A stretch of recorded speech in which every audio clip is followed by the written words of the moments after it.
Hello mga mare! Welcome to my mini vlog.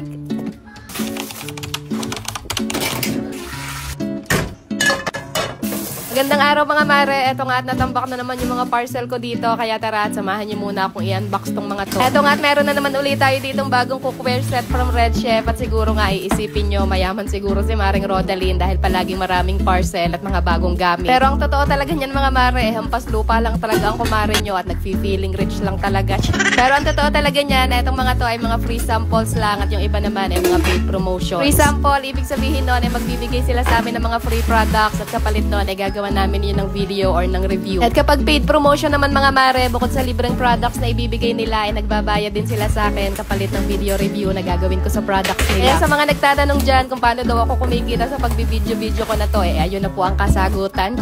Kaya buti na lang talaga mga mare at na-discover ko yung ganitong klaseng racket dahil bukod sa nagkakaroon na nga ako ng mga libreng gamit sa bahay, ay kumikita din ako kahit paano, kahit nasa bahay lang. Kaya maraming salamat po sa mga sellers at sa mga brands na patuloy na nagtitiwala sa akin. Sana ay dumami pa kayo. Dahil excited na naman nga ako dito sa mga bago kong lutuan, kaya ito tinugasan ko na rin kagad at ang magamit ko na rin.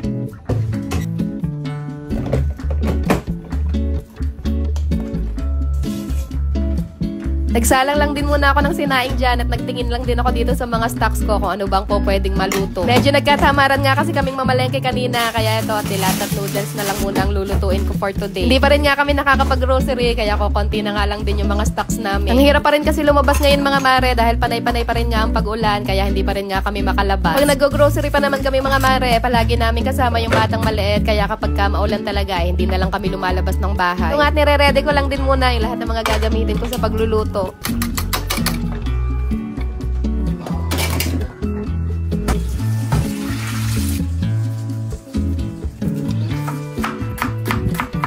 At hindi naman masyadong halata mga mare na excited akong gamitin itong mga bago kong lutuan, kaya ayan at ginamit ko sila agad lahat.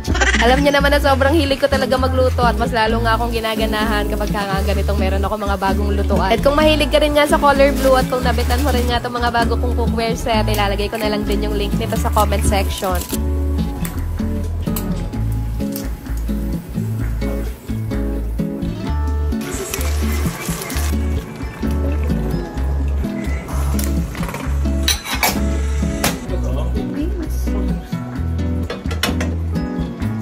For today's ulam nga pala namin, ay nagluto lang ako dyan ng Lucky Me beef, luncheon meat, pork and beans. At eto na nga mga mare, naluto na ang tanghalian. Kaya tara, kain muna tayo. Let's eat! Kain tayo mga mare!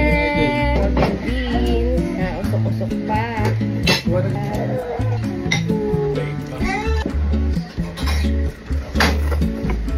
Ano namang gumudodo dito sa gilid. Wala pang hangganang kumain tong batang maliit niyan, kaya pinadodo ko na lang muna. Pero kung kailan nga nakatapos na kami kumain, saka naman siya nang hingi ng pagkain. Kakagaling-galing pa lang din kasi nito sa lagnat mga mare, kaya medyo pihikan siya ngayon. Pero kahit paano naman, nagbabawi-bawi na siya ulit.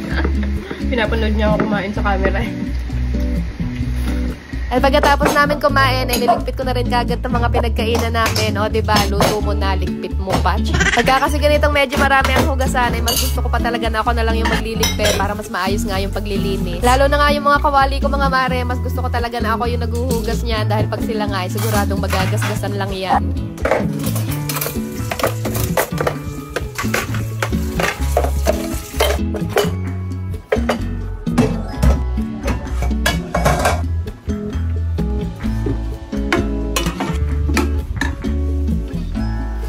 Eto nga, natapos na naman ang isang araw ng pagiging buhay nanay. Kaya paano mga mare, good night na muna at ayun lang muna ulit for today.